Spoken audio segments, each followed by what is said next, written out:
TDS में बची कुछ कुछ छोटी मोटी बातें वो पढ़ते हैं सर। अगर आपका टीडीएस गवर्नमेंट ऑफिसर डिडक्ट कर रहा है तो सर हम ये चेक करेंगे सर, क्या इनकम टैक्स चालान के बिना ही पे करने वाली बात है तो उसी दिन पे करना पड़ेगा, और अगर चालान जनरेट करके पे करने वाली बात है तो नेक्स्ट मंथ के 7 तक आपको टीडीएस क्या करना पड़ेगा,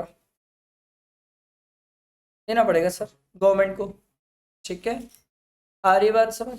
ये इसलिए बोला सर क्योंकि गवर्नमेंट भी तो हमारे साथ कॉन्ट्रैक्ट्स करती है, तो गवर्नमेंट हमें पेमेंट करते टाइम टीडीएस काट देती है। तो सर अगर चालान के साथ है तो नेक्स्ट मंथ के 7 तक जमा कर दो, और बिना चालान के तो तुरंत उसी दिन जमा कर दो टीडीएस। क्योंकि अगर गवर्नमेंट जमा नहीं करेगी टीडीएस तो मैं डिडक्शन कैसे लूंगा बे, मैं डिडक्शन कैसे लूंगा? और अगर गवर्नमेंट के अलावा कोई और डिडक्टर है तो सरकार बोली मार्च की कहानी है तो 30 अप्रैल, और उसके अलावा कोई और भी मानता है तो 7th of the next month. मतलब जनवरी है तो 7th फेब है तो 7th मार्च, मार्च है तो 30th अप्रैल, अप्रैल है तो 7th में। समझ आया? ठीक है, इसके बाद इसके बाद ये पढ़ो क्वार्टरली स्टेटमेंट।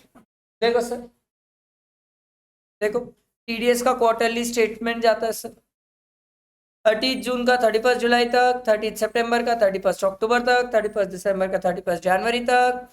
आप हर क्वार्टर के नेक्स्ट मंथ को टीडीएस का स्टेटमेंट डालते हो, टीडीएस रिटर्न डालते हो। आप समझो, पेमेंट हमें हर मंथ के 7th में करना पड़ता है, बट जो टीडीएस का स्टेटमेंट फाइल होता है, रिटर्न फाइल होती है, वो क्वार्टरली फाइल होती है। ठीक है, 31 मार्च का 31 मई को होता है सर। कहानी इसलिए टाइम ज़्यादा दिया जाता है सर क्योंकि 30 अप्रैल तक तो हमारे पास पेमेंट करने का टाइम पीरियड है। मार्च का है ना, बुक्स क्लोज करने में टाइम लगता है, इसलिए आपको मई तक का टाइम दे देते हैं। टीडीएस और टीसीएस फाइल करने की ड्यू डेट सेम है सर, दोनों की सेम है, दोनों की यही क्वार्टरली डेट्स है सर टीडीएस टीसीएस की।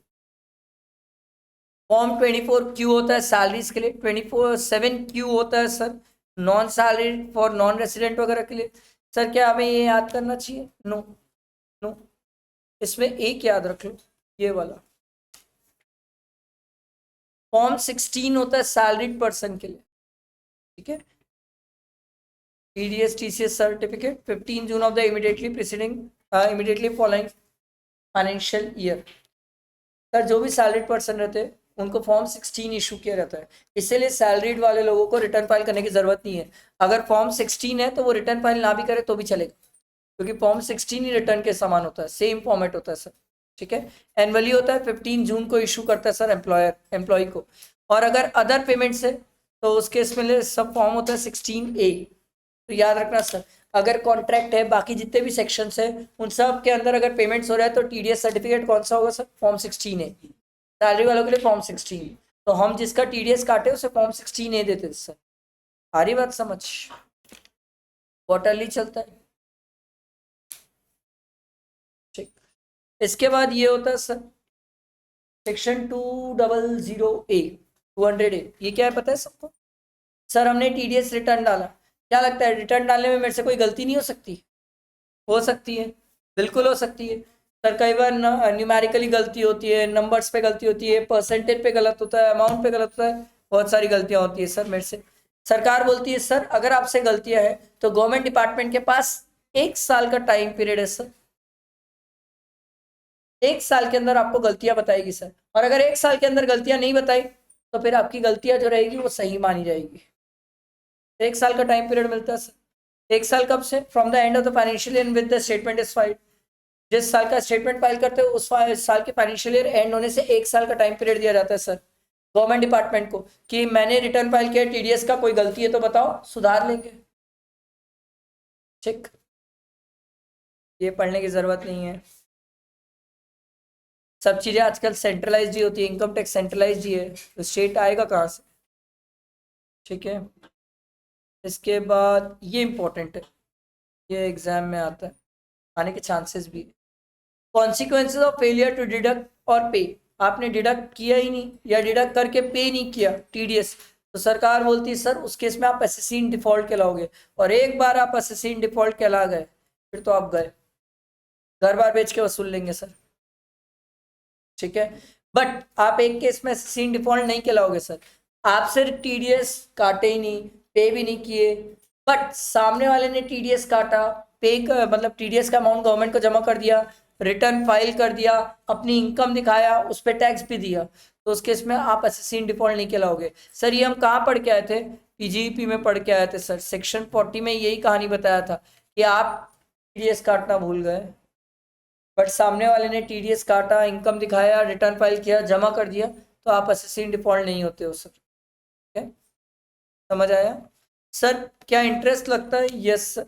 ये देखो इंटरेस्ट, अगर आपने टीडीएस काटा ही नहीं है तो सर 1% पर मंथ और पार्ट देयर ऑफ, मतलब अगले महीने का एक दिन भी होगा तो पूरा महीना ले लेंगे sir, on the amount of such tax for the period from the date, due date कब थी टीडीएस काटने की और कब आपने डिडक्ट किया, एंड अगर पेमेंट नहीं किया है तो 1.5% पर मंथ।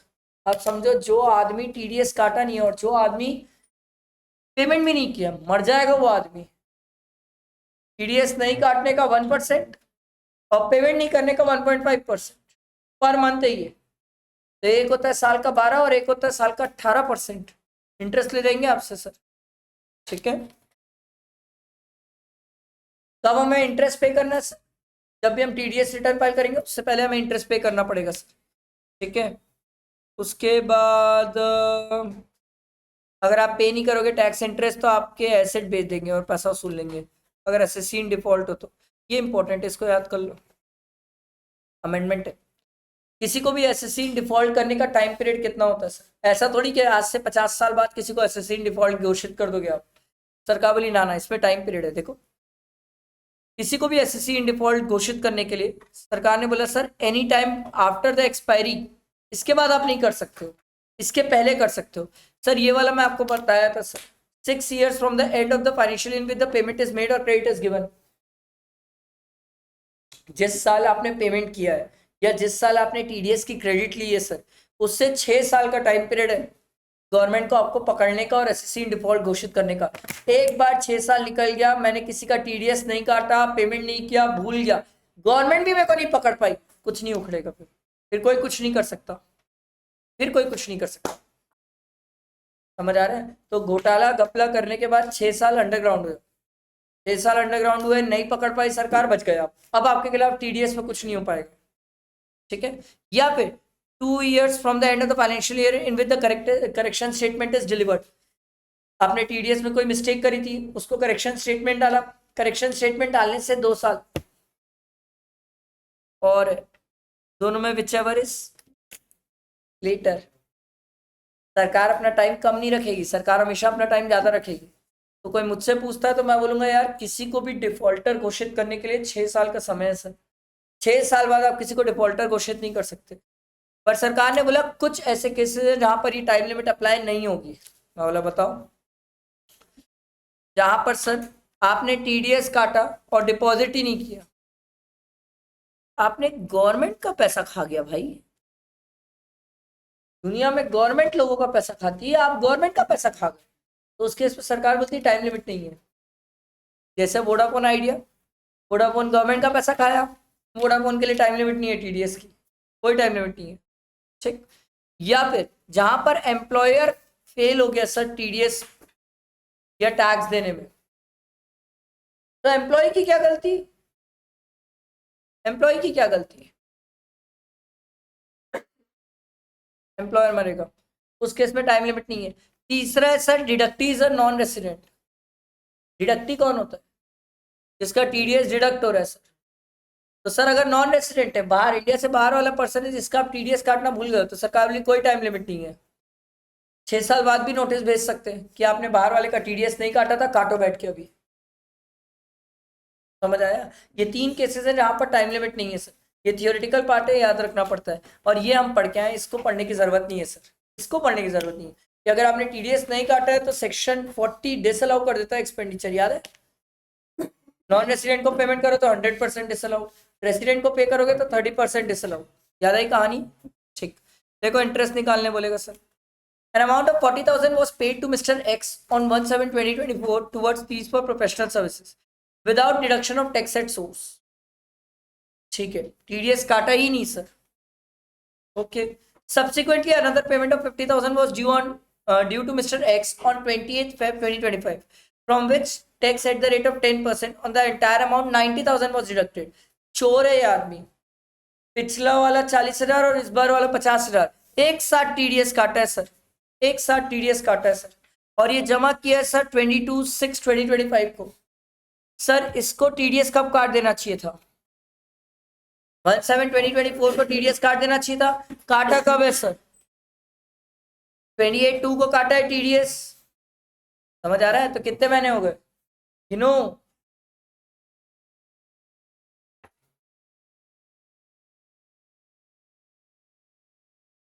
8 मंथ्स. तो 8 मंथ्स ये 40,000 रुपए पे टीडीएस नहीं काटा है. सरकार बोली भैया गए तुम, टीडीएस काटना चाहिए था. और प्रोफेशनल सर्विसेज है तो 10% टीडीएस था, मतलब 4,000 रुपए पे 4,000 रुपए टीडीएस का जमा करना चाहिए था, तुमने नहीं किया. तो 4,000 रुपए पे इंटरेस्ट लगेगा सर 1% पर मंथ. और पार्ट दे रहा हो 8 महीने तो 1% इंटू 8 मंथ्स करो कितना आएगा? 320. अब बात ये है सर, ये तो आप टीडीएस काटे नहीं.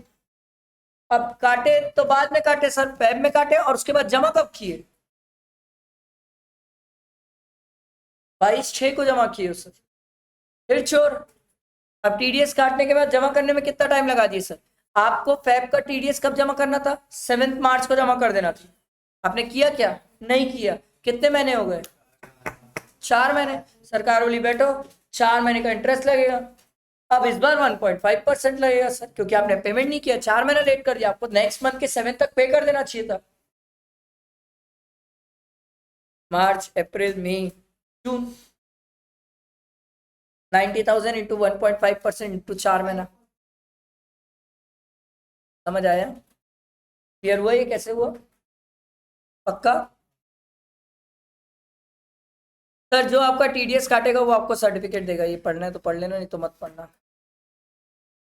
ये भी पढ़ना है तो पढ़ना, नहीं तो छोड़ देना. बको ये सब पढ़ना है तो पढ़ना, नहीं तो छोड़ देना.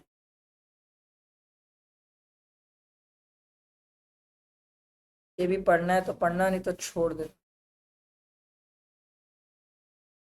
आओ इधर आओ, तो देखते हैं. 206AA. सर ये बोलता है सर कि आपको टीडीएस पैन नंबर देना जरूरी है सर. इसका टीडीएस काटना है पैन नंबर चाहिए सर, क्योंकि अगर पैन नंबर नहीं है तो वो आदमी फर्जी है. आप पैन दे दो ना. गवर्नमेंट डिपार्टमेंट बोलता है आप पैन दोगे तो हम डिपार्टमेंट में डाल के चेक कर लेंगे कि आदमी है कि नहीं है. अब अगर आप पैन नहीं दे रहे हो तो वो आदमी फर्जी है, और फर्जी है तो फर्जी आदमी को पेमेंट करके टीडीएस कैसे काट दिया?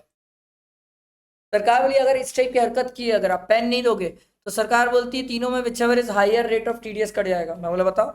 सरकार बोली rate specified rate in force जो फाइनेंशियल स्टेटमेंट में चलेगा या 20%, तीनों में विच एवर इज हायर. मैं बोला नहीं समझा.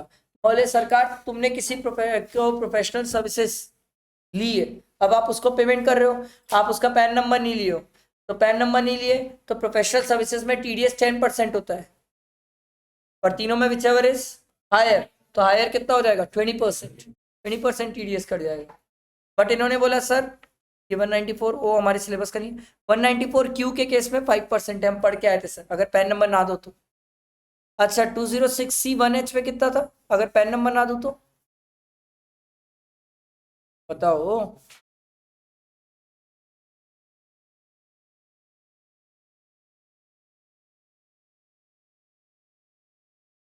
अरे 1% क्या सोच रहे हो? तब तो कल सिखाया था कि टीडीएस टीसीएस में लड़ाई होगी तो टीडीएस जीत जाएगा, क्योंकि टीडीएस में पेन नहीं देने पे 5% था, टीसीएस में पेन नहीं देने पे 1% था. तो टीडीएस में फायदा है ना गवर्नमेंट को. अच्छा पेन नंबर किसका चाहिए? डिडक्टर की डिडक्टी? तो पागल हो क्या? मैं ही तो डिडक्ट कर रहा हूँ टीडीएस, मैं अपना ही पेन डालू, मेरे पेन से क्या करोगे बे? मैं तो वैसे भी गवर्नमेंट को जमा करने वाला हूँ. डिडक्टी का चाहिए पेन. अबे वो आदमी फर्जी हो सकता है, मैं कैसे फर्जी होऊंगा? जो टीडीएस काट रहा है वो कैसे फर्जी होगा? जिसका काट रहे वो फर्जी हो सकता है. समझ आ रहा है? अगर आपने गलत पेन दिया तो ये माना जाएगा कि आपने पेन नंबर ही नहीं दिया. ठीक है. कुछ केसेस यहाँ पर पेन की एप्लीकेबिलिटी नहीं है, ये हमारे सिलेबस में नहीं है. पता है ये सब भी सेक्शन होते हैं. आओ फाइनल में है टीडीएस में. सरकार बोलती है relaxation from deduction of TDS at higher rate under section 206AA। कुछ केसेस यहाँ पर हम आपको बोलते हैं कि टीडीएस ज्यादा रेट पे नहीं कटेगा सर, बट वो कब होता है, यहाँ हमें डिपार्टमेंट के पास जाना पड़ता है, प्रूफ देना पड़ता है। कहानी हमारे काम का नहीं है, पढ़ना है पढ़ना, नहीं तो छोड़ देना। ये पढ़ो, ये इंपॉर्टेंट है।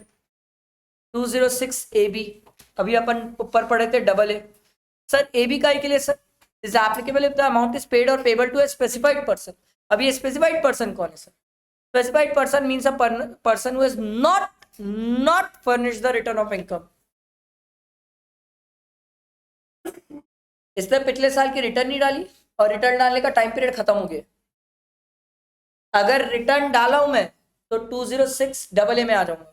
रिटर्न नहीं डाला पिछले साल का, टाइम पीरियड खत्म हो चुका है, तो यहां पर आऊंगा सर, ठीक है। और जिसका एंड है, एंड अमाउंट ऑफ टीडीएस या टीसीएस किससे एक्सीड करता हो? 50,000 और मोर, तो उस केस में सर वो स्पेसिफाइड पर्सन है सर। और स्पेसिफाइड पर्सन की कैटेगरी में दो लोग नहीं आते सर, एक नॉन रेसिडेंट जिसका कोई इंडिया में स्टैब्लिशमेंट नहीं है, और ऐसा कोई पर्सन जिसको रिटर्न फाइल करने की जरूरत नहीं है। ये दो लोग नहीं आते सर। अगर ऐसा है तो सरकार बोली इस केस में रेट ऑफ टीडीएस क्या हो गया? देखो, higher of the following twice the rate specified. Twice the rate specified मतलब बोले एकदम सिंपल है सर, लॉटरी इनकम पे कितना परसेंट स्पेसिफाइड है? 30, उसका ट्वाइस कितना हो जाएगा? 60% टीडीएस और 5%, तीनों में विच एवर इज, पहला दोनों सेम रेट होता है, तीसरा 5%, तीनों में whichever is higher 60% TDS काट देंगे। लगना मत सरकार से। ऊपर 20% हाईएस्ट था, ऊपर 20% हाईएस्ट था, या तो रेट आएगा जैसा था 30 कट सकता है, नीचे तो 60 भी हो सकता है। बहुत खतरनाक है। TDS at higher rate under section 206AA AB if the provision of section 206AA is applicable to a specified person, जिसके कोई स्पेसिफाइड पर्सन है जिसके ऊपर 206AA भी एप्लीकेबल है। In addition to the provision of this section, the tax shall be deducted at higher of the two rates। देख रहे हो क्या बोल रहे हैं ये? अगर 206AA में भी कवर है, 206AB में भी कवर है, सरकार बोलती है हम चेक कर लेंगे, दोनों में से जो हायर रहेगा उसके बेसिस में होगा। नॉन एप्लीकेबिलिटी, ये कुछ लोगों पे, कुछ सेक्शंस पे ये एप्लीकेबल नहीं होता। 192 है, B A double B, 190 A I B, L B C हमारे सिलेबस पे नहीं है, एम एन, इन सब के ऊपर 206A भी एप्लीकेबल नहीं होता। समझ आया? टीडीएस खत्म, टीसीएस बचा है, चैप्टर खत्म नहीं हुआ है, ठीक है। टीसीएस बचा है। टीसीएस क्या होता है? Tax collection at source. इसमें क्या होने वाला है सर? टीडीएस में तो जो पेमेंट करता है वो काटता है, टीसीएस में जो माल बेच रहा है ना वो कलेक्ट करता है, काटता नहीं है, कलेक्ट करता है, इसलिए कलेक्शन एट सोर्स है। वहां काटने की बात होती थी, यहाँ कलेक्ट करने की बात हो रही है। अरे बात समझ, कंफ्यूज नहीं होना। वहां पर जो पेमेंट करता है वो काटता है, यहाँ जो पेमेंट कलेक्ट कर रहा है वो कलेक्ट करता है सर। तो सैलरी तो कलेक्ट करेगा ना, मैं माल बेचूंगा तो मैं ही तो कलेक्ट करूंगा आपसे पैसा, तो मैं ही टीसीएस आपसे कलेक्ट करूंगा। समझ आए? देखो, tax collection at source by the seller of the specified goods, every seller shall collect tax at the source from the buyer at the time of debiting the amount or receipt of the amount, दोनों में whichever is earlier। Debit क्यों बोला गया? अपन collect करेंगे तो उसके account से तो डेबिट होगा ना सर, तो डेबिटिंग द अमाउंट या फिर receipt of the amount from the buyer, दोनों में whichever is earlier। ठीक। Rate of TCS by the seller देखो सर, तेंदू पत्ता 5%, timber 2.5%, any forest produced not being timber और तेंदू लीव्स 2.5%, दारू 1%, स्क्रैप 1%, मिनरल बीइंग कोल और लिग्नाइट और आयरन और 1%। तो मेरा एक क्वेश्चन है, पढ़ लिया इसको। कोल माइन कहां पर आएगा?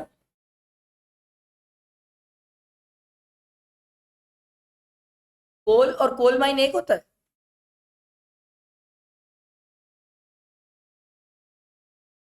कोल और कोल माइन एक होता है? पागल हो क्या बे? यही गड़बड़ कर रही है आजकल इंस्टीट्यूट, आज दिन रोड पेपर में दे देती है, क्या करती है? कोल माइन लिख देती है, ठीक है, और स्टूडेंट क्या करता है? वो समझता है coal coal, matching matching 1%। Sir coal mines के लिए अलग है, ये रहा sir. Tax collection at source and respect of lease, licence of parking lot, toll plaza, mine for by licence और लीजर। ठीक है, कितना परसेंट है? 2%। समझ आया? सर बायर में कौन कौन नहीं आएगा, मतलब अगर ये लोग बायर में नहीं है, इसका मतलब इन लोगों से हम टीसीएस कलेक्ट नहीं करेंगे। आप पहले वाला पढ़ लो सर, गवर्नमेंट है, public sector, central government, state government, MSc, high commission, legislation, ये सब तो गवर्नमेंट है सर। दूसरा वाला इंपॉर्टेंट है, a buyer in retail sale of such goods और इस पर्सनल कंजम्पशन। इसीलिए जब आप लोग दारू खरीदने जाते हो तो आप लोगों से टीसीएस नहीं लिया जाता है।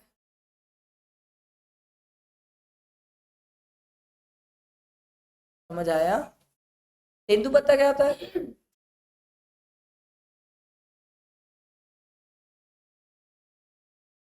क्या होता है तेंदू पत्ता? लड़के तो बताओ, लड़कियां छोड़ो। हाँ, बीड़ी पत्ता, देखो कैसे पता? बहुत पता है तेरे को, क्या क्या फूक रही है, क्या नशा कर रही है? बीड़ी पत्ता होता है, ध्यान रखना पड़ेगा। देखो सर, सेलर मतलब कौन होगा? सेलर मीन्स, अच्छा गवर्नमेंट टीसीएस कलेक्ट कर सकती है, पर अगर गवर्नमेंट बायर है तो आप उनसे टीसीएस कलेक्ट नहीं करेंगे। क्या करोगे कलेक्ट करके, मेरे को ये बताओ। उनसे कलेक्ट करके उन्हें ही जमा करोगे, मतलब उनसे पैसा लेके उनको ही जमा कर रहे हो, टाइम पास। बट गवर्नमेंट आपसे चाहे तो टीसीएस कलेक्ट कर सकती है। अगर आप इंडिविजुअल एचयूएफ है तो टर्नओवर की लिमिट देखना पड़ेगा सर। समझ आया? बैठा दिमाग में? No TCS in certain cases, बकवास। टीसीएस का भी डिक्लेरेशन देना पड़ता है। अगला, सर अगर आपकी कार 10 लाख से ज्यादा की है तो 1% टीसीएस है। तो मेरी गाड़ी तो 8,05,000 की थी, बच गया मैं, टीसीएस नहीं लिया मुझसे। कैसे ले लेगा, 10 लाख से कम की गाड़ी है। अमित सर से लिया टीसीएस, लिया लिया लिया। अमित सर से लेगा कि नहीं, आप बताओ।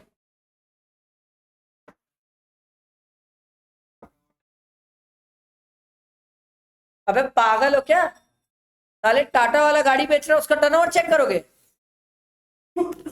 सेलर का देखते हैं टर्नओवर, सेलर का, टाटा का टर्नओवर कम है 1 करोड़ से।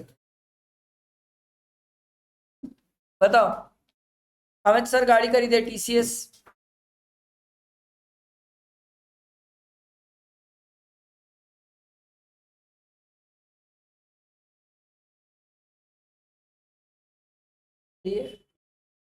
कमर्शियल पर गाड़ी में टमाटर बेच रहे हो, क्या कर रहे गाड़ी में? वही तो कमर्शियल बोल दी, बताओ। सर यहाँ पर बायर में देखो कहाँ लिखा हुआ है पर्सनल,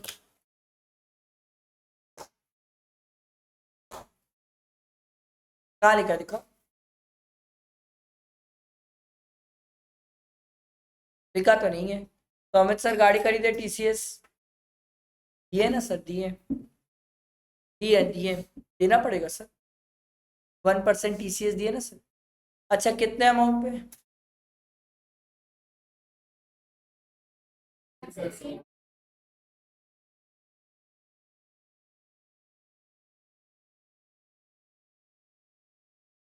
सोच लो। मैं, मेरा क्वेश्चन है, गाड़ी 14 लाख की है, टीसीएस कितने में, 14 लाख की 4 लाख?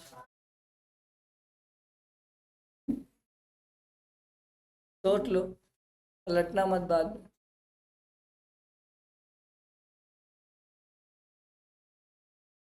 14 लाख। इन्होंने बोला सर 1% हम टीसीएस कलेक्ट करेंगे अगर गाड़ी की वैल्यू 10 लाख से ज्यादा की है। एक्सीडिंग थोड़ी लिखा है, एक्सीड्स लिखा है, एक्सीडिंग थोड़ी लिखा है।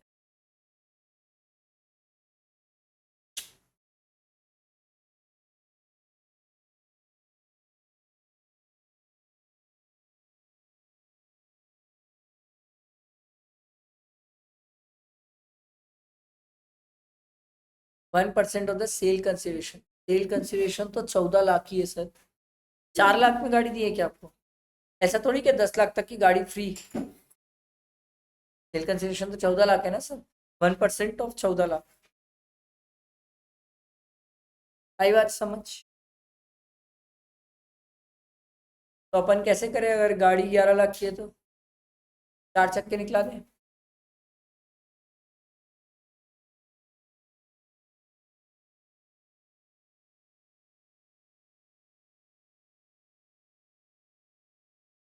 एक मिनट, आप मेरे को ये बताओ, मैं अगर कैश में भी पैसा दूंगा तो गाड़ी का रेट मेरे को गूगल करके नहीं मिल जाएगा?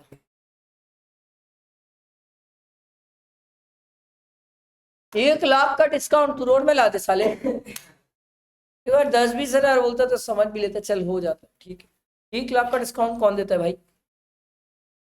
कैसे करे फिर?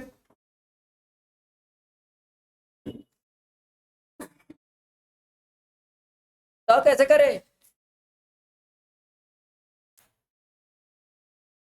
ये गजब है, मेरे को तो 10 लाख से ऊपर की लेने भाई। कैसे करे? मैं तो बोल रहा हूँ 11 लाख की गाड़ी है, कैसे करे? क्या कुछ बोली तो सही, मैं सुना नहीं। इंश्योरेंस वगैरह कुछ तो बोली, क्या बोली? बहन गाड़ी इंश्योरेंस के साथ ही मिलती है। हाँ हाँ सर, ये कर लो ना, गाड़ी बेस मॉडल की ले लो और उसके फीचर्स बाहर से लगवा लेना।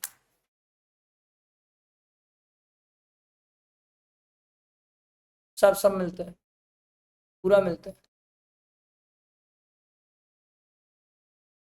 इसलिए आधे से ज़्यादा लोग बेस मॉडल की गाड़ियां लेते हैं और फिर उसका क्या बोलते हैं, जितने भी आपको जो चाहिए ना चीज़ें, सब बाहर से लग जाती है। हाँ नहीं, कार तो मॉडल अच्छे महंगे महंगे आ जाते हैं। अब जैसे मैं तेको बताऊं, अभी तो स्विफ्ट लेने जाएगा ना तो उसका टॉप मॉडल 11 साढ़े 11 लाख का। क्यों लूंगा? तो अब बेस मॉडल 9 लाख में मिल रहा है। 9 लाख की ले लूंगा, बाहर से मॉडिफाई करा लूंगा, जो भी चाहिए रहेगा। बाहर में कौन कौन नहीं आता? गवर्नमेंट नहीं आती, या फिर ऐसी लोकल अथॉरिटीज को बाहर किया गया, और public sector company which is engage in the business of carrying passenger. कौन है ये लोग? कौन है ये लोग? वे कार में रेलवे कार से आ गई बे, सालों मोटर कार है ये। हाँ नहीं, ओला ओवर नहीं आएगा, ओला ओवर तो प्राइवेट है ना, पब्लिक सेक्टर की बात हो रही है।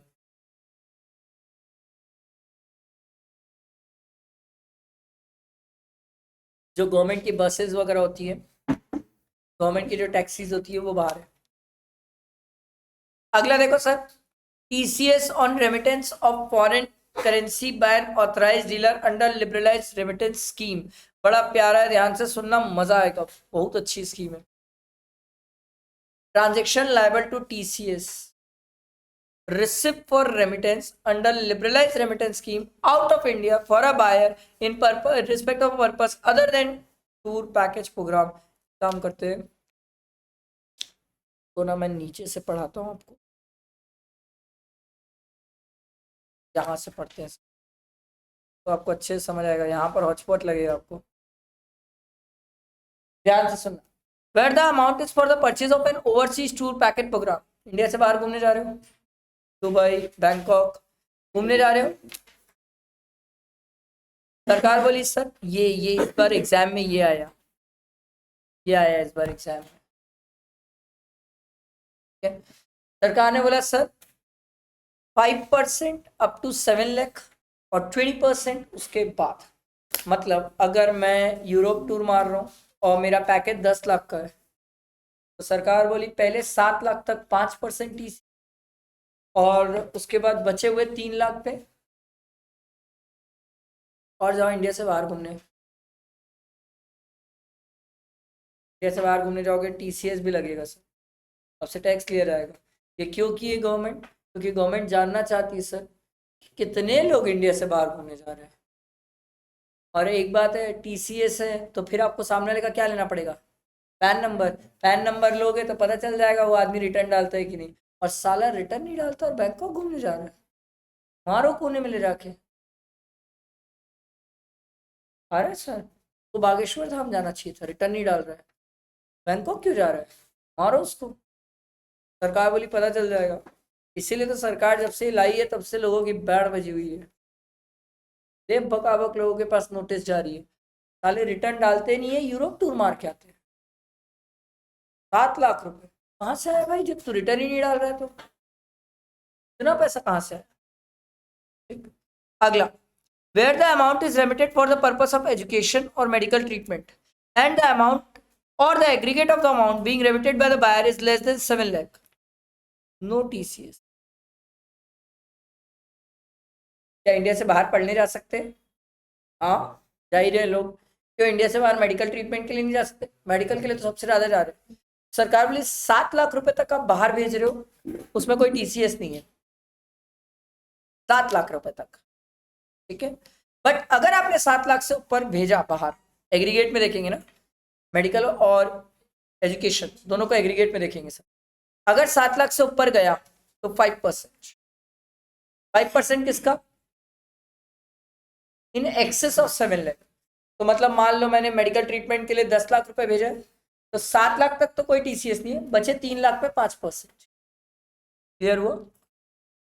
फिर where the amount is remitted for the purpose other than those mention in 2 above, ये 2 मेडिकल वाला एजुकेशन में, the amount of aggregate of the amount remitted by the buyer is less than 7 lakh, no TCS. आपने अपने बच्चे को बाहर रहने खाने पीने शौक मौज ऐश अयाशी के लिए पैसा भेजा है, 7 लाख रुपए तक कोई टीसीएस नहीं है। एग्रीगेट में देखा जाएगा सर। ठीक, पर अगर 7 लाख से ज्यादा हुआ तो 20% टीसीएस है सर। सोचो ये आदमी जो पैसा जिंदगी भर सेव किया होगा, सेव किए हुए ही पैसे को बाहर भेज रहा है, टीसीएस। हम बाहर भेजते पैसा, टीसीएस है। बाहर वाले इंडिया भेजे, टीसीएस नहीं है। बाहर वाले इंडिया भेजेंगे तो हमारे लिए तो अच्छा है, आए फॉरेन करेंसी, जाए नहीं यहाँ से। समझ आया? बैठा दिमाग में? क्लियर हुआ सबको?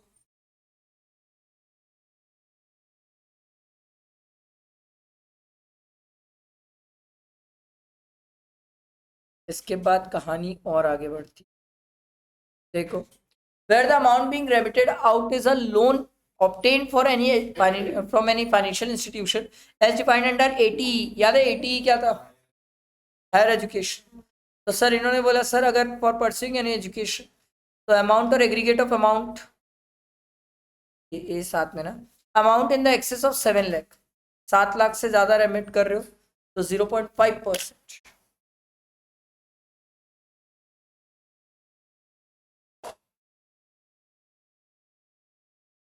समझ आई बात?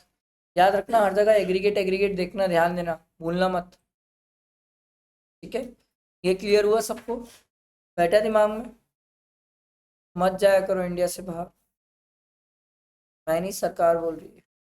अगला देखो सर, सरकार ने बोला कुछ ऐसे केसेस जहां पर टीसीएस नहीं है sir, no TCS by the authorised dealer on an amount in respect with the sum has been collected by the seller.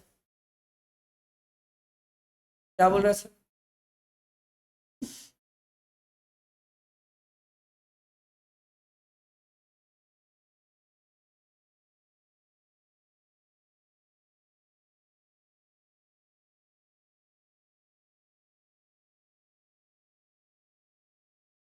एक बार एक आदमी टीसीएस ले लिया, फिर दोबारा उसी चीज में दूसरी बार टीसीएस नहीं होगा। ऑब्वियस सी बात है, 2 बार टीसीएस थोड़ी कर दोगे सर आप मेरे साथ। No TCS if buyer is liable to TDS, मैंने आपको बताया था सर टीडीएस हमेशा जीतता है सर। ठीक है, no TDS, no TCS if the buyer is government, ये तो हम पहले भी पढ़ चुके हैं सर। ये 50 लाख वाला याद है, कल ही बताया था, 2061H। ये ना कुछ बातें हैं जो लोगों के दिमाग में अंड संड क्वेश्चन आए थे। ये जैसे अभी दिमाग लगाया था कैश में कार खरीद लेता हूँ, ऐसे टाइप के कई क्वेश्चन आए थे। अच्छा मेरे को एक बात बताओ, हमने बोला sir 1% of the motor car की जो सेल कंसिडरेशन रहेगी उस पर टीसीएस है। मैंने आपको बताया कौन सी कार। तो मेरा क्वेश्चन, अगर मैं स्विफ्ट खरीद रहा हूँ 11 लाख की तो टीसीएस है, और नैनो 11 लाख की खरीद रहा हूँ तो सोच लो। क्या नैनो 11 लाख की खरीदूंगा तो भी टीसीएस है, बैटरी वाली। पहली बार तो गाड़ियां आ रही है ना हमारे, और 10 लाख से ऊपर की जाती है भाई बैटरी वाली जीतती है। एक बार तो पेट्रोल वाली सस्ती भी होती है, बैटरी वाली तो और महंगी है। बताओ टीसीएस है कि नहीं। सरकार बोली सुनो तुम्हारे अंड संड टाइप के डाउट्स हैं। एक सिंपल सा इन्होंने बोला सर, हमने कभी ये नहीं बोला कि गाड़ी लग्जरी होना चाहिए, हमने कब बोला, हमने बोला मोटर कार 10 लाख से ऊपर टीसीएस। ऐसे कई सारे पॉइंट्स हैं जो इन्होंने क्लियर किए sir. 1% on the sale of the motor vehicle at retail level और also on the sale of motor vehicle by the manufacturer to distributor या डीलर। सर टीसीएस किस लेवल पे रहेगा।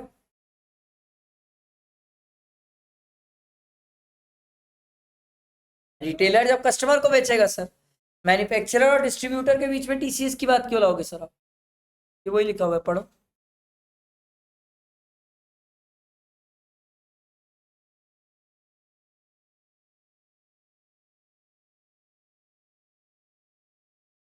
सेल कंसिडरेशन देखा जाता है। वो तो ईएमआई वगैरह से गाड़ी की कॉस्टिंग बढ़ जाती है हमारी। जैसे अपन 9 लाख की गाड़ी लिए तो ईएमआई पे लिए तो वो अपन को 12-13 लाख की पड़ जाती है। पर गाड़ी तो 9 ही लाख की थी, अगर मान ले मैं कैश में लेता तो वो 9 में दे देता मुझे। सर क्या लग्जरी कार्स में भी टीसीएस है। हाँ मैंने ऐसा कभी लग्जरी और आपको कोई कार ऐसा बताया नहीं सर। गाड़ी के केस में भी क्या एग्रीगेट देखा जाएगा। हाँ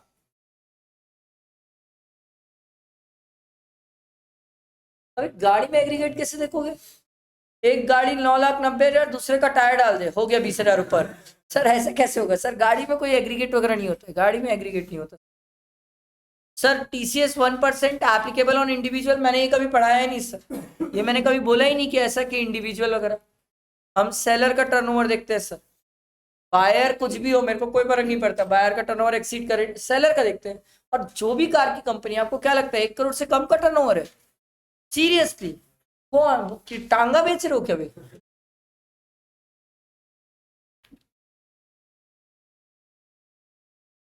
फिर बोलता है सर कोई आधा कैश में दिया ये यश वाला डाउट।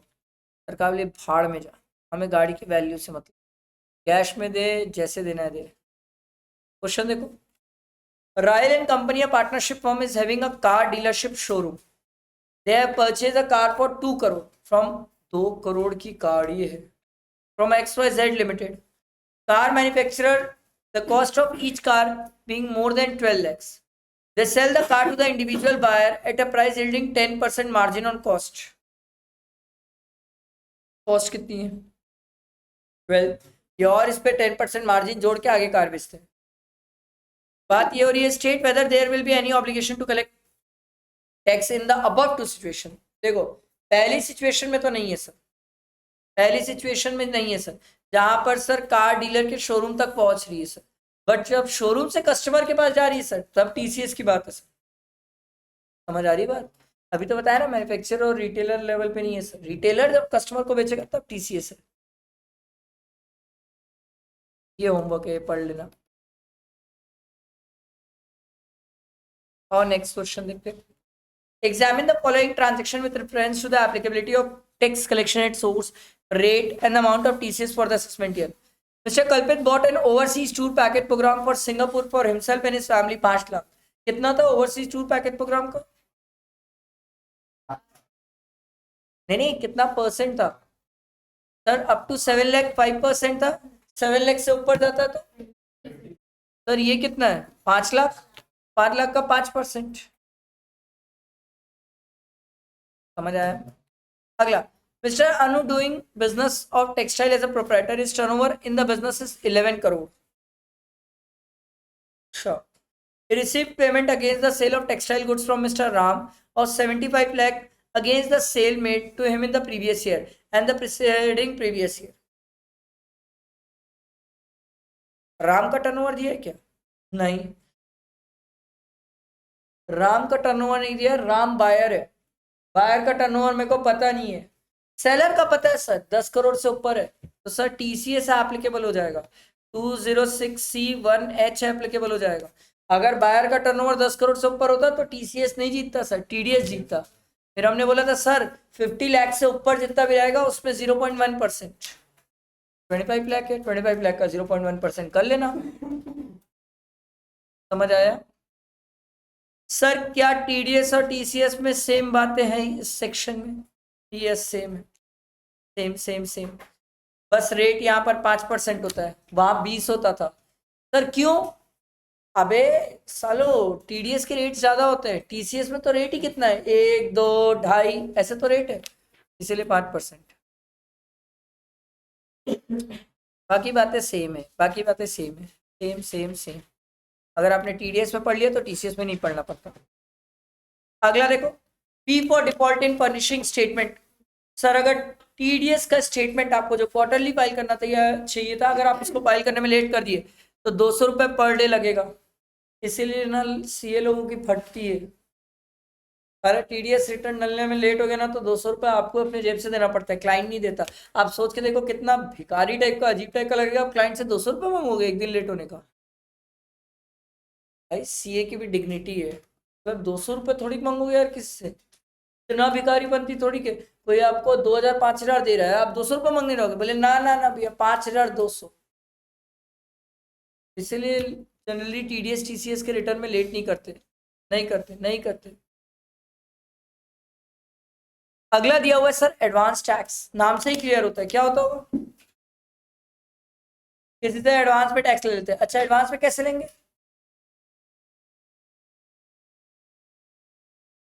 अभी तो साल बीता ही नहीं है, मेरे को पता ही नहीं है कि मैं कितनी इनकम कमाया, कैसे लोगे मेरे से एडवांस टैक्स?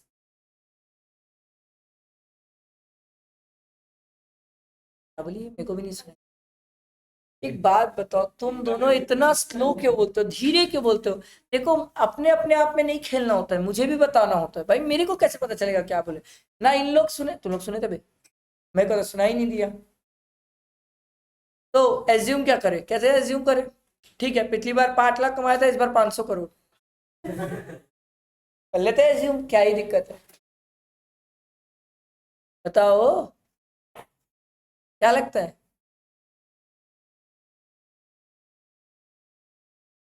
बोलो कैसे दूं एडवांस टैक्स?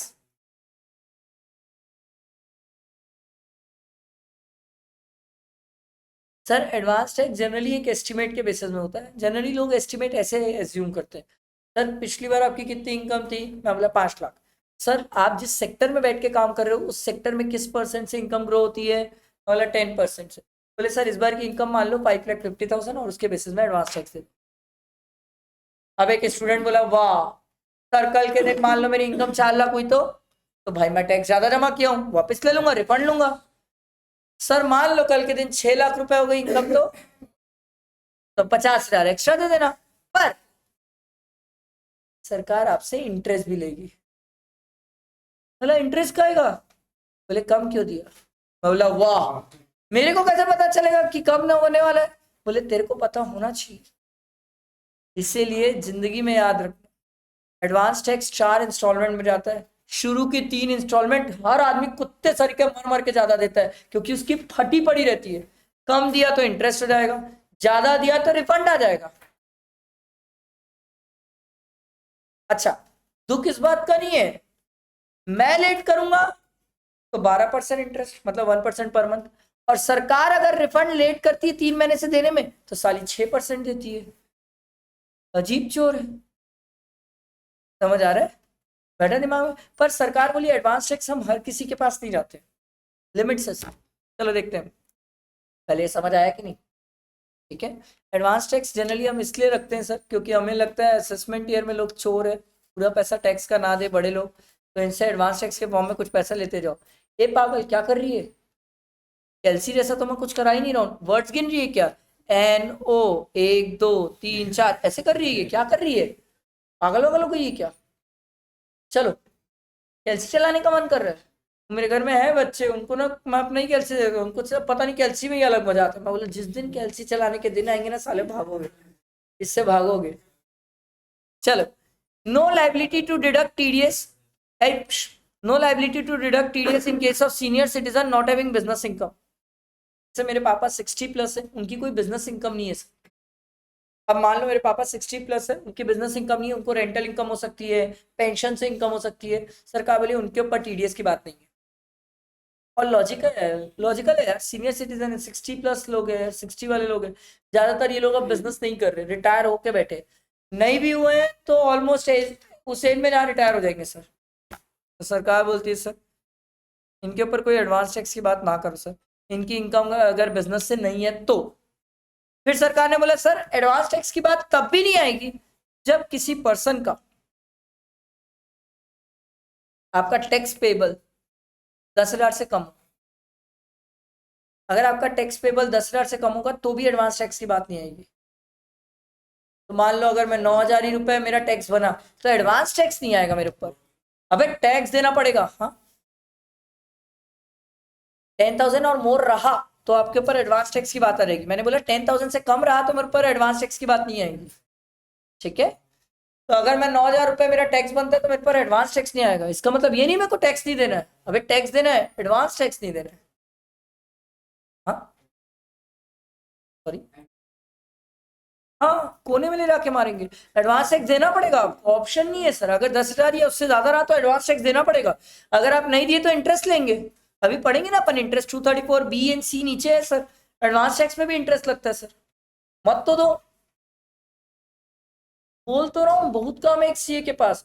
अभी नीचे पढ़ना एडवांस टैक्स की 4 इंस्टॉलमेंट है, टीडीएस टीसीएस अभी पढ़ के आया, 4 क्वार्टरली स्टेटमेंट जाता है। ये इनकम टैक्स रिटर्न एक डालोगे ही सर, ऑडिट करवाओगे सर, करवाओगे ना ऑडिट।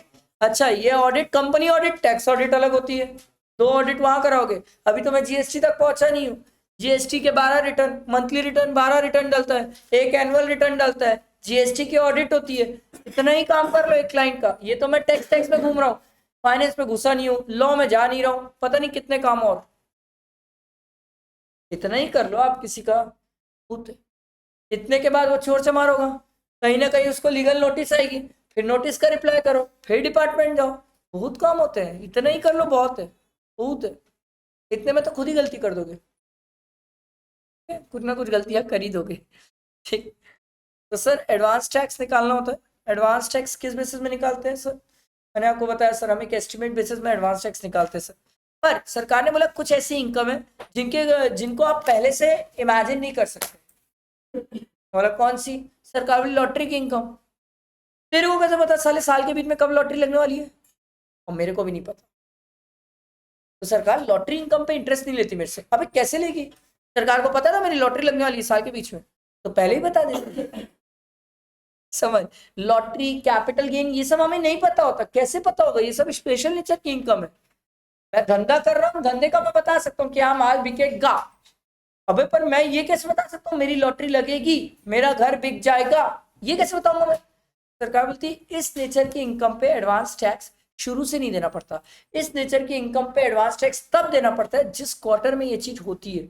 मतलब मान लो अगर मेरे को लॉटरी लगी है नवंबर में, तो 3rd क्वार्टर में लगी है, तो सरकार बोले जितनी तेरी लॉटरी लगी है 3rd क्वार्टर में उसमें तू एडवांस टैक्स दे, फर्स्ट 2 क्वार्टर में तेरे को नहीं देना पड़ेगा। मैं बोला क्यों नहीं देना पड़ेगा? सरकार बोली अबे फर्स्ट 2 क्वार्टर में तेरे को ही नहीं पता था कि दिसंबर में तेरी नवंबर में लॉटरी लगने वाली, तेरे को ही नहीं पता था, तो तू एडवांस टैक्स कैसे देगा? समझ आया? समझ आया क्या बोला? इसके बाद कहानी और आगे बढ़ती है, रीड करना है तो कर लेना, बकवास सब बकवास। आओ, एडवांस टैक्स 4 इंस्टॉलमेंट में जाता है सर, अदर देन 44 एडी और एडीए वाले लोगों के लिए। सर क्यों इनको बाहर क्यों किया एडवांस टैक्स से? हाँ, इनका जब प्रेजेंटिव पढ़ रहे थे तभी बोल दिए थे कि ऑन और बिफोर 15 मार्च इनको पूरा एडवांस टैक्स एक साथ जमा करना है। तो इनके लिए 4 इंस्टॉलमेंट नहीं होती है, ये सीधा एक बार में ऑन और बिफोर जमा करते 15 मार्च। बाकी लोगों के लिए 4 इंस्टॉलमेंट है सर। पहला क्वार्टर अप्रैल में, जून, जून खत्म होने के 15 दिन पहले। आप समझो समझो, ये एडवांस टैक्स है, पहले होगा। टीडीएस टीसीएस बाद में होता है। अपन बोले थे अप्रैल में जून का 31 जुलाई तक, रिटर्न फाइल करना है, याद है टीडीएस टीसीएस की। बट यहाँ पर अपन क्या बोल रहे हैं सर, नहीं नहीं यहाँ पहले होगा, एडवांस टैक्स है ना, एडवांस में होगा कितना परसेंट, 15%। जितना भी एडवांस टैक्स बनता है उसका 15%, 45%, 45% माइनस 15% जितना एडवांस टैक्स है, ठीक है। As reduce by the amount if any paid in the earlier instalment, अगर आपने कुछ अमाउंट पे किया तो, और अगर पे नहीं किया तो कुछ भी माइनस मत करना, पे नहीं किए हो तो कुछ भी माइनस मत करना, ये चीज का ध्यान रखना। अगर कुछ पे करोगे तभी माइनस होगा। फिर अगला है 75% और अगला है 100%। मैं बोला सालों पूरा तो ले गए, पहले नहीं नहीं नहीं अभी तो 15 मार्च तक ले गए, क्यों तू 15 दिन और काम करेगा, क्या पता 15 दिन में भयानक पैसा पीट दे तू, टैक्स लेंगे। मैं बोला टैक्स तो लोगे, इंटरेस्ट भी लोगे, बोले बहुत समझदार है तू, इंटरेस्ट भी लेंगे। बोले मेरे को क्या पता था अचानक से कोविड आ जाएगा और अचानक से मेरा माल बिकने लग जाएगा। बोले पता होना चाहिए, तेरी गलती है, इंटरेस्ट भी लेंगे तुमसे, लगना मत डिपार्टमेंट से। और 44 एडी और एडीए वालों के लिए 15 मार्च, ऑन बिफोर 15 मार्च। देखो क्वेश्चन क्या बोलता है, मिस्टर जॉन कमेंस्ड अ प्रोप्राइटरी बिजनेस, इंटरेस्ट वाला यहाँ पर नहीं, इंटरेस्ट आगे आएगा, इंटरेस्ट हम पढ़ेंगे provision for filing of return वाले चैप्टर में इंटरेस्ट। मिस्टर जॉन शायद उसी में, नहीं हाँ शायद उसी में, नहीं यहीं पर है, नाइस यहीं पर है। चलो देखो, mister John commenced a business proprietary business in the year 2000, his capital in 1/4/2023 was 6 lakh. On 10/4/2023 his wife gifted 2 lakh which is invested in the business on the same date. Mr. John earned a profit from his proprietor business 23-24 में 3 lakh earn किया, 24-25 में 4,40,000 earn किया, ठीक है। तो practically इसकी capital कितनी हो गई, 6 2 8, 8 और 3 11, ध्यान रखना 2 लाख वाइफ का है। क्लबिंग वाली बातें अभी समझ आ रहा है कि नहीं। तो सर ये जो 4,40,000 है ना सर, इसको डिवाइड बाय 11 कर लो और इनटू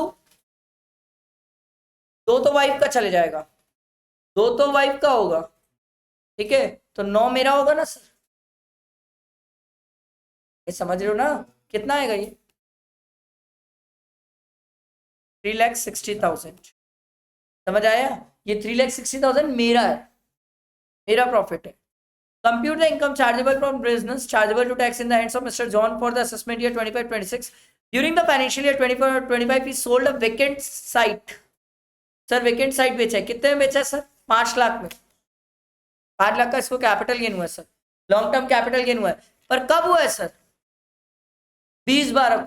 तो मेरे को क्या पहले से पता था, नहीं, अरे पागल हो, मेरे को कैसे पता रहेगा कि दिसंबर में मेरी प्रॉपर्टी बिकने वाली है। तो सरकार बोली एक काम कर, लड़ मत, तू एक काम कर 3,60,000 में टैक्स निकाल रहे। मैं बोला पहले ये तो चेक करूं 115 बीएससी लिया है कि नहीं, देखते हैं, क्योंकि 115 बीएससी ले लेगा तो कहानी अलग हो जाएगी। लिया है क्या, नहीं लिया, अच्छा रिबेट मिलेगी क्या, बताओ, रिबेट मिलेगी क्या, बताओ बताओ, रिबेट मिलेगी क्या।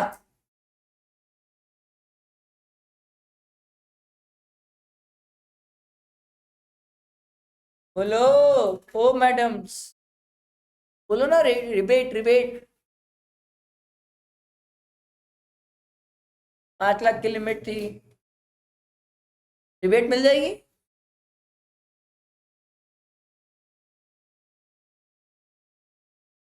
बोलो, नहीं मिलेगी, कैसे मिलेगी सर, 3,60,000 प्लस 5 लाख, 8,60,000 हुई मेरी साल की इनकम, कैसे रिबेट मिल जाएगी,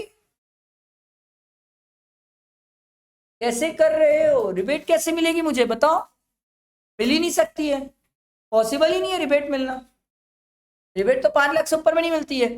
अब निकालो सर, 3,60,000 है तो पहले 2.5 लाख पे कोई टैक्स नहीं, निकालो सर, अब टैक्स निकालना तो नहीं सिखाऊंगा मैं, कितना आ रहा है, ये 4% ऐड करके बताना, 5,720, इसी का 15, इसी का 45, पर 75 में ये नहीं होगा सर, 75 में इसलिए ये नहीं होगा सर क्योंकि मेरे को थर्ड क्वार्टर में 5 लाख का कैपिटल गेन हो गया था, और कैपिटल गेन पे टैक्स कितना परसेंट है, 20%। ओल्ड वाला 20, नया वाला 12.5। तो अभी तो ओल्ड वाला ही लेके चल लो 20%, तो इसका 20% कितना हो जाएगा 1 लाख। अब अगली बार जब मैं 75% करने जाऊंगा ना सर, तो ये 105720 इसका 75% हो। समझ आई बात, कहानी समझ। अच्छा ये 1 लाख का भी 4% ऐड कर लेना ना, एजुकेशन सेस तो उसमें भी ऐड करोगे ना सर, ये समझ आ रहा है ना। ये 1 लाख पे भी, इसको हटा ही देता हूँ, पता चला इसी को समझ लोगे। 1 लाख पे 4% ऐड करोगे तो 1,04,000 आ जाएगा, प्लस 5720 दोनों को ऐड करेंगे तो 109720, इसका 75%।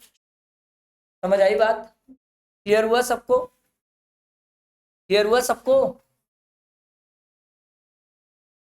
ये देखिए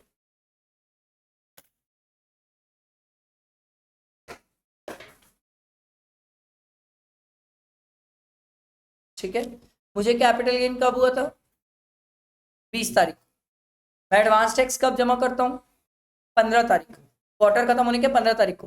तो दिसंबर में मेरा क्वार्टर खत्म हुआ, मैं 15 तारीख तक जमा कर दिया, मेरे को कैपिटल गेन 20 तारीख को हुआ है, नेक्स्ट क्वार्टर में जमा करूंगा इसका मैं।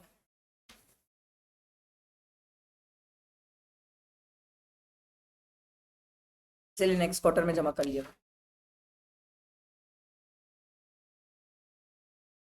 समझ आई बात, समझ आई बात सबको, क्लियर हुआ, पक्का। अच्छा ये नेट इंस्टॉलमेंट पेबल क्यों आ गया, समझो। हम ये मान के चल रहे कि सर जितना उसका एडवांस टैक्स का इंस्टॉलमेंट था वो पे करते चले गए, पे करते चले गए, इसीलिए हमने इसमें से 858 हटा दिया, इसीलिए इसमें से हमने 2574 हटा दिया। अगर पे कर रहा है तो पिछली इंस्टॉलमेंट पे कर दिया तो माइनस करना, नहीं पे किया तो मत माइनस करना। समझ आया। अब आओ सर 234 बी और सी का इंटरेस्ट। 234 बी ये बोलता है सर कि अगर कोई ऐसा आदमी जिसको एडवांस टैक्स पे करना चाहिए था, एडवांस टैक्स पे करना चाहिए था, या तो पे ही नहीं किया, और पे किया तो 90% से कम पे किया। दो बातें बोला मैं, या तो एडवांस टैक्स पे ही नहीं किया, पे ही नहीं किया, या तो पे किया तो 90% से कम पे किया, तो सरकार बोलती है उस केस में हम इंटरेस्ट लेंगे 1% पर मंथ और पार्ट दे रहा हूं। मैं बोला चालू कब से करोगे बे, बोले 1 अप्रैल से। मैं बोला कौन सा 1 अप्रैल, कौन सा 1 अप्रैल होगा बताओ। प्रीवियस ईयर की असेसमेंट ईयर, असेसमेंट ईयर, अबे प्रीवियस ईयर में तो मेरे पास टाइम पीरियड है ना एडवांस टैक्स पे करने के लिए। प्रीवियस ईयर में मुझे क्यों पकड़ोगे आप, मुझे असेसमेंट ईयर में पकड़ सकते हो। तो 1 अप्रैल से मेरे से लेंगे सर, 1 अप्रैल से कब तक,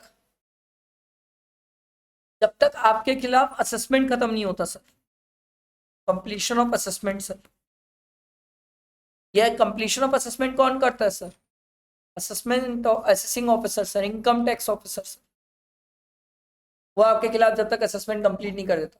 एक आदमी बोला सुनो सुनो सुनो, मैं अगर बीच में एडवांस टैक्स पे कर दिया कुछ, तो सरकार बोली मान ले तेरा एडवांस टैक्स 1 लाख रुपए बनता था, तूने बीच में 20,000 पे कर दिया, तो 20,000 जब पहले 1 लाख पे लगेगा तब तक जब तक तू 20,000 पे कर रहा है। जिस दिन 20,000 पे कर देगा उसके बाद 80,000 बैलेंस पे लगेगा। आई बात समझ, बैठा दिमाग में। 1% पर मंथ और पार्ट देयर। एडवांस टैक्स निकालने के टाइम कि कितने पे हमारा इंटरेस्ट लगेगा, हमने बोला ना सर 1% पर मंथ और पार्ट दे रहा हूँ, ये इंटरेस्ट लगेगा, तो कितने अमाउंट पे लगेगा। इन्होंने बोला सर असेस टैक्स पे लगेगा। असेस टैक्स मतलब कितना आपका टैक्स कैलकुलेट किया गया है, जो आपने निकाला हो खुद से या तो डिपार्टमेंट ने निकाला हो, दोनों में से कोई एक तो निकालेगा सर आपका टैक्स। जो टैक्स निकाले हैं सरकार बोली उस टैक्स में से आप माइनस कर दो, टीडीएस टीसीएस माइनस कर दो। मतलब माइनस क्यों करा है, सरकार बोली गधे वो तू पहले ही दे चुका है टैक्स। मान ले तेरा टैक्स 1 लाख रुपए बन रहा है और तूने पहले ही 20,000 टीडीएस दे दिया, 20,000 टीसीएस दे दिया, तो 40,000 हटाएंगे ना सर, बैलेंस 60,000 तेरा टैक्स देने का बनता है। जो 60,000 बनता है उस पर इंटरेस्ट की बात करेंगे। आप 1 लाख से मुझसे इंटरेस्ट की बात क्यों कर सकते हो, मैं पहले ही आपके पास 40,000 जमा करके आया हूँ, 1 लाख पे फिर से मेरे से इंटरेस्ट क्यों लोगे सर, पागल थोड़ी को। समझ आया। टीडीएस टीसीएस ये हमें पता है सर, रिलीफ अंडर 89 सैलरी में पढ़े सर, ठीक है। ये आप नहीं पढ़ते, ये सब अभी बच्चे हो आप, सब बच्चे हो आप। इसको इंटरनेशनल टैक्सेशन बोलते हैं, DTAA, double taxation avoidance agreement, ये भी आप लोग नहीं पढ़ते, ये आप लोग नहीं पढ़ते। ये वाला पॉइंट अभी पढ़ोगे, पढ़े ही नहीं हो मेरे साथ, पढ़ोगे ये वाला पॉइंट। AMT बोलते हैं प्यार से इसको, AMT और मैट होता है सर। मैट तो आप लोग कुछ अकाउंट्स में पढ़े हो, बट बाकी मैं बताऊंगा, ठीक है। अगर आपने खुद से कोई टैक्स वगैरह पे किया होगा, कुछ भी किया होगा, तो उसको माइनस कर लेंगे सर। और क्वेश्चन देखते हैं। ABC Limited, whose due date for filing of return was 30/11/2025, failed to file his return. Assessing officer completed his assessment on 25/12/2026 and determined the tax liability of 2,20,000. ये तो रिटर्न फाइल किया नहीं। Income tax officer बोला मैं तेरी liability बता देता हूँ 2,20,000 without giving credit for advance tax और TDS TCS। मैंने पे किया एडवांस टैक्स TDS TCS, तो सर 40,000 का एडवांस टैक्स पे किया और TDS पे किया 18,000 का, तो 40 और 18 कितना हो गया 58। तो 2,20,000 की टैक्स लाइबिलिटी, इसमें माइनस कर लो 58, बचा कितना 162। अब इसमें लगेगा इंटरेस्ट 1%। कब से?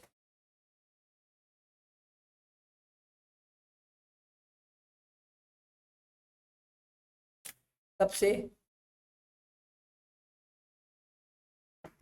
डेट बोलो, date.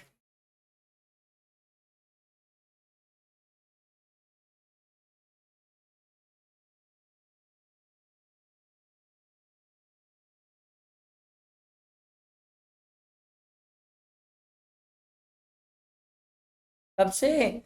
Sir 1 April of the assessment year. Assessment year है सर मेरा 1/4/2025, 25-26 मेरा असेसमेंट ईयर है, ठीक है। तो 1/4/2025 से लेके 25/12/2026 तक कितने महीने हो गए, गिनना पड़ेगा। 12 तो इधर हो गए, दिसंबर तक 9 और 21 महीने हो जाएंगे सर। 21% इंटरेस्ट हो गया, लग गई इसकी। अब समझ आया कोई एडवांस टैक्स से पंगा क्यों नहीं लेता। चुपचाप इज्जत से मान लो, ज्यादा बेटर। मर जाएगा कोई आदमी, ये तो गनीमत 21 ही महीने हुए, किसी का और थोड़ा लंबा हो तो वो लंबा ही हो जाएगा पूरा। अरे समझ। अगला 234C। सर ये क्या होता है? जहां पर आप एडवांस टैक्स पे तो करते हो सर, पर सर 4 इंस्टॉलमेंट है सर, 4 इंस्टॉलमेंट में जितना पे करना चाहिए था उतना नहीं करते हो सर। ये एप्लीकेबल 44 AD और ADA वालों पे नहीं होता है सर, क्योंकि इनके लिए तो एक ही डेट होती है सर, ऑन और बिफोर 15 मार्च। बाकी लोगों के लिए 4 डेट है सर, 15, 45, 75, 100। सरकार बोली अगर इनमें से कुछ 15, 45, 75, 100 निकालते टाइम अगर आपने कुछ पहले पे किया होगा तो उसको माइनस कर लेना सर, ठीक है। अब इन्होंने क्या बोला, कोई भी इंसान को 15% एडवांस टैक्स देना चाहिए, पर सर मैं तो एक एस्टिमेट के बेसिस में दे रहा हूँ। अब एस्टिमेट तो सही भी हो सकता है, गलत भी हो सकता है। सरकार बोली सुन, अगर तेरे एस्टिमेट 12% और 15% के बीच में रहेगा तो हम तेरे से इंटरेस्ट नहीं लेंगे। मैं बोला नहीं समझा। मान ले क्या बोलते हैं,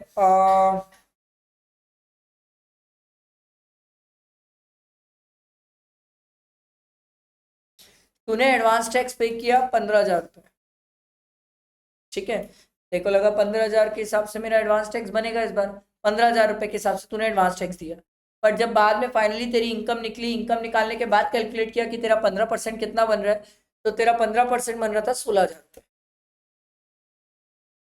तो सरकार बोली देख 12% और 15% के बीच में ज्यादा गैप नहीं है अमाउंट का, 15% मुझे एडवांस टैक्स देना है, 15% मुझे एडवांस टैक्स देना है। और अगर मैंने 12% तक भी एडवांस टैक्स दे दिया तो मुझसे इंटरेस्ट नहीं लिया। कैसे बताओगे सर आप एक्यूरेट कैसे हो, कोई अपनी इनकम कैसे एक्यूरेटली डिटरमाइन करे जब तक साल खत्म नहीं हो। तो सरकार यही बोलती है 15% आपको एडवांस टैक्स देना चाहिए था, मतलब आपको 15,000 रुपये देना चाहिए। एक एग्जाम्पल ले लो, मेरे को 15% मतलब 15,000 रुपये देना चाहिए था, पर अगर मैंने 12,000 दे दिया एडवांस टैक्स में तो सरकार बोलती है फिर हम आपसे इंटरेस्ट नहीं लेंगे सर, देना भी नहीं चाहिए। अरे भाई मैं 100% एक्यूरेट कैसे हो सकता हूँ? 100% एक्यूरेट कोई नहीं हो सकता, कोई नहीं। वैसे ही सरकार ने बोला हमें 45% एडवांस टैक्स देना है, देना है। बट सर अगर मैंने 36% दे दिया है तो सरकार बोलती है हम आपसे इंटरेस्ट नहीं लेंगे। पर अगर हमने 35% दिया है तो हम आपसे इंटरेस्ट लेंगे। मतलब कितने में? बैलेंस पे लेंगे, बैलेंस पे लेंगे, लिखा है ना sir 45% of the tax due on the return income less advance tax paid. जितना मैंने पे किया है उसको हटा देंगे, बचा वो बैलेंस पे ले लेंगे इंटरेस्ट हमसे। समझ आई बात? तीसरे में तो ये मानते ही नहीं है, ये लोग बोलते तीसरा क्वार्टर होते तक अब आपको समझ आ जाना चाहिए आपका धंधा कहाँ जा रहा है। 75 75 और चौथे में तो फूटी गाड़ी ना माने 100 और 100। आ रही बात समझ। इसीलिए पूरी दुनिया में हर आदमी एडवांस टैक्स ज्यादा पे करके चाहता है। हर कंपनी पूरी दुनिया एडवांस टैक्स ज्यादा पे करती है, कोई इंटरेस्ट नहीं देना चाहता।